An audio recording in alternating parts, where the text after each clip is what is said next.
Assalamualaikum warahmatullahi wabarakatuh. Halo semua, perkenalkan nama saya Ideyanti dengan NIM 2002-458 dari kelas Ilmu Komunikasi 6B. Adapun tujuan pembuatan video pada kali ini untuk memenuhi tugas mata kuliah Manajemen Isu dan Krisis dengan dosen pengampu Bapak Muhammad Ali. Pada kesempatan kali ini kita akan membahas mengenai isu dan konflik dalam tempat kerja dan cara manajemennya. Untuk itu langsung saja kita mulai videonya. Isu dan konflik dalam tempat kerja adalah hal yang umum terjadi di berbagai organisasi.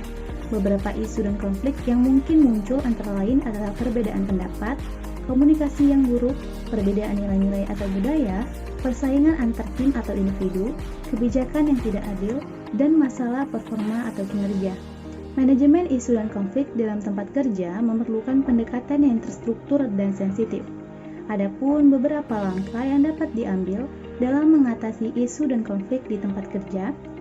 Yang pertama, identifikasi masalah. Penting untuk mengidentifikasi dengan jelas masalah yang muncul, menyelidiki akar permasalahan, dan mencari tahu semua faktor yang terlibat akan membantu dalam mencari solusi yang efektif. Yang kedua, komunikasi yang efektif.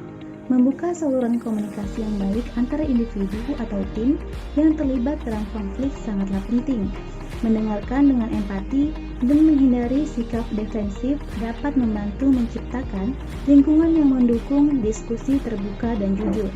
Yang ketiga, mediasi atau penyelesaian sengketa. Jika konflik melibatkan beberapa pihak, mediasi dapat menjadi cara yang efektif untuk mencapai penyelesaian. Mediator yang netral dapat membantu memfasilitasi dialog, memperjelas masalah, dan membantu mencapai kesepakatan yang saling menguntungkan. Yang keempat, timbulkan dialog dan kolaborasi. Mendorong dialog terbuka dan kolaborasi antara individu atau tim yang terlibat adalah langkah penting dalam mengatasi konflik. Memfasilitasi pertemuan reguler atau kegiatan tim yang memproduksi kerja sama dan saling pengertian dapat membantu mengurangi ketegangan dan memperbaiki hubungan. Yang kelima, kebijakan dan penyelesaian formal. Dalam beberapa kasus, konflik mungkin memerlukan adanya campur tangan manajemen atau penggunaan kebijakan dan prosedur formal yang ada. Hal ini dapat melibatkan proses penyelesaian pengajuan, investigasi internal, dan perubahan kebijakan organisasi. Yang keenam, pengembangan keterampilan kepemimpinan dan manajerial. Penting bagi manajer dan pemimpin untuk memiliki keterampilan dalam mengatasi konflik dan memimpin dalam efektif. Mereka perlu dapat mengelola konflik, memfasilitasi dialog yang produktif, dan menciptakan lingkungan kerja yang kooperatif.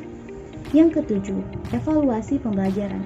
Setelah konflik teratasi, penting untuk melakukan evaluasi dan pembelajaran dari pengalaman tersebut, menganalisis penyebab konflik dan mempertimbangkan perubahan yang diperlukan dalam kebijakan, prosedur, atau budaya organisasi, dapat membantu mencegah konflik serupa terjadi di masa depan. Nah, dalam mengatasi isu dan konflik di tempat kerja, penting untuk memperlakukan setiap situasi dengan kepekaan dan rasa hormat terhadap individu yang terlibat. Penerapan keadilan, komunikasi terbuka, dan penyelesaian yang kolaboratif dapat membantu menciptakan lingkungan kerja yang harmonis dan produktif. Baik, itulah materi yang dapat saya sampaikan mengenai isu dan konflik di tempat kerja dan cara manajemennya. Sampai sekian video kita pada kali ini. Saya Ideyanti. Assalamualaikum warahmatullahi wabarakatuh.